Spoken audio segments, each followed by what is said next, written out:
Tom Downey here for Titans Today as we go through the latest coming out of Tennessee's, well, it's another loss for the Titans, 23-13. I don't know if they were going to win the game if the officiating had been fair, but I also don't think that officiating crew did a good job, period. You gave Minnesota 7 first downs off of penalties. They had 13 total. They took away a 51-yard score on one of them. The Vikings got flagged 3 times all game. You're really telling me one team committed 10 more penalties than the other? I don't buy that for a second. So if you think the refs screwed the Titans in this one, then like the video right now. I think it should be a lot of people liking it, and we will like it as well from us here at Titans Today. Let's begin with Brian Callahan conversation. Look, year 1 has not gone well for Callahan. That doesn't mean that he should be on the hot seat. I am actually of a more let this play out, be patient mindset here. I haven't seen signs of quit from this team. They've been fairly competitive, given that I think they're mostly out-talented in all these games that they've played. They've had a lot of one-score losses. That sucks. Don't get me wrong. If you are frustrated, I agree. This is, in reality, year 1 of a rebuild. That is a multi-year rebuild that was unlikely to get solved overnight necessarily. And I think that is especially clear on offense. Yes, they added some talent. Tony Pollard's done a good job. Calvin Ridley has been a little bit up and down, but overall pretty solid. I think there are too many holes, though, on that side of the football right now, especially on the offensive line, the right side, which we'll talk about here in a little bit.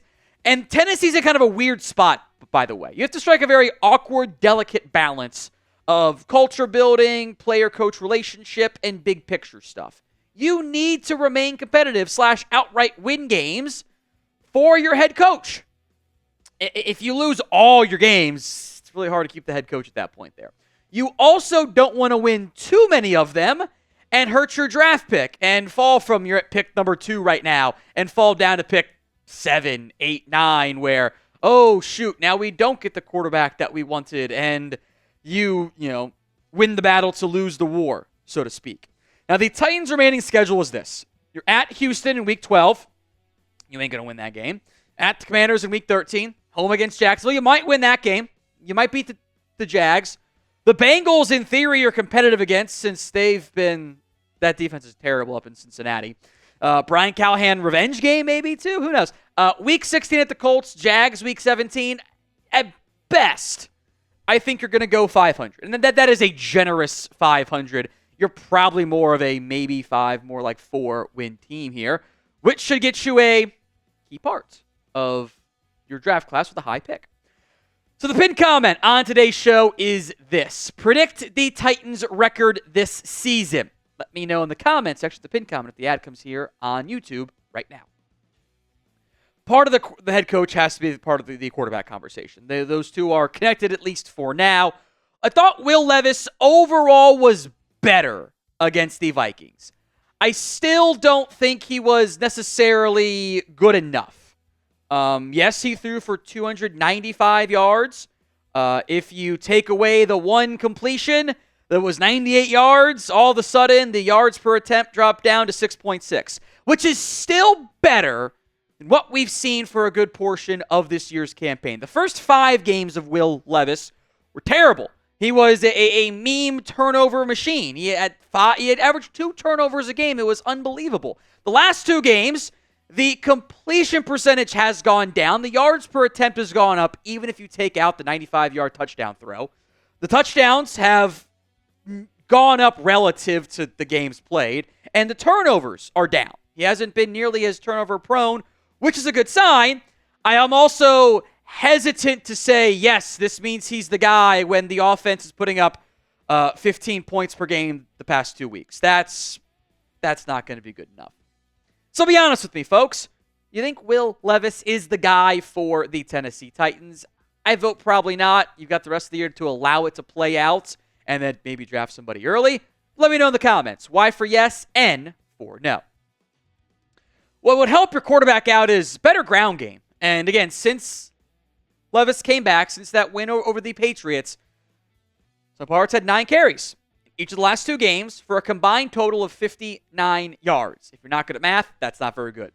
So I don't really know what's going on with Pollard and why he's been a little bit less effective. I am frankly inclined to blame it, at least in part, on the offensive line. The constant shuffling they've had, and I think the loss of Lloyd Cushenberry playing a key role there on top of that, has not led to good results in the ground game. I mean, they're playing center 2, basically, and right tackle 6, I don't know, was out there. It's just been it's been a cluster on the offensive line. We'll talk about here in a little bit. Also worth mentioning, you might not have Tajay Spears next week. He left the game with a concussion. He's in the protocol. Sometimes that's cleared in a week, oftentimes not. So it doesn't bode too well for Spears, which means a heavier Tony Pollard workload. Prize Picks help make today's show possible. It is the best place to get real money sports action. With over 10 million members and billions of dollars in awarded winnings, Prize Picks has made daily fantasy sports accessible to all. You just pick more or less on at least 2 players for a shot to win up to 100 times your cash. Run your game all season long on Prize Picks. It is the only real money daily fantasy platform with an injury insurance policy, so your lineups stay in play even if one of your players gets injured. If your player goes down the first half, doesn't return, Prize Picks keeps your lineup live. I also love their flex play. I just got to get 2 out of these 3 right on Monday Night Football. I've got Cooper Kush, less than passing yards because that offense looked terrible last week. Joe Mixon, more than yards on the ground because the Cowboys' run defense is really bad. And I'll go Rico Dowdle more than 16.5 receiving yards. I suspect check downs and screens will be a key part of this Cowboys offense. Go to prizepicks.com/CLNS and use code CLNS to get $50 instantly after you play your first $5 lineup. Link will be in the comments section and the description of today's show. It's prizepicks.com/CLNS. I do want to give some love to Jeffrey Simmons and trying to find one positive thing for each game as we move forward because it's not a very positively laden season. Limited stats, only says 4 tackles, only says a fumble recovery. He had 7 pressures on 35 pass rush reps, which is a 20% rate, which is unbelievable. Like that is a dominant performance, and he didn't get the sacks, but he'd help lead to some pressures, lead to some mistakes from Sam Darnold and company. The Titans front in general really hamstrung the Vikings ground game. They ran it 33 times for 82 yards. That's 2.5 yards per carry. In a season that stinks, the Titans defense has been good. They've been very good. Simmons is a key part of that. And we'll have more Titans videos for you guys all season and maybe more importantly, off season long. Don't miss out. Hit that sub button right now, youtube.com/Titans today. Speaking of off-season focal points, the right tackle spot is certainly going to be one of them. Tennessee tried Nicholas Petit-Frere, they tried Isaiah Prince, and it sucked again. Turns out if the starter's bad, and the backup's bad, and the backup's backup is bad, and the backup's backup's bad, the other guy's going to, that's how deep down with the depth chart we are at this point. It's all going to be ugly. MPF had 2 sacks and a hit allowed in about half of the snaps, which is really bad. They called up Prince from the practice squad, put him in there. A sack, 3 penalties, including the illegal formation one to negate the Ridley touchdown. Look, NFL teams are not designed to start MPF, any team, start Nicholas Petit-Frere for many games, then play Jalen Duncan, then play John Ojokwu, then play Leroy Watson, then try Isaiah Prince. You're not designed to try 5 different players at right tackle in a singular season. There is not enough talent in the NFL, in college football combined, to make that work. There is a hole at that spot. Rain has not played very well. Thought Brunskill regressed too. You just kind of get worse the further right along the offensive line you go, especially with Cushenberry now out. It's just a bad spot.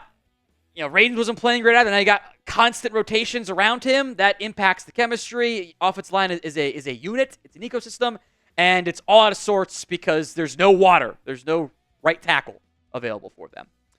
Who you want to start? You can name anybody at this point. I think it's got to be fixed in the offseason. But for the remainder of the year, let me know who you want to start at right tackle.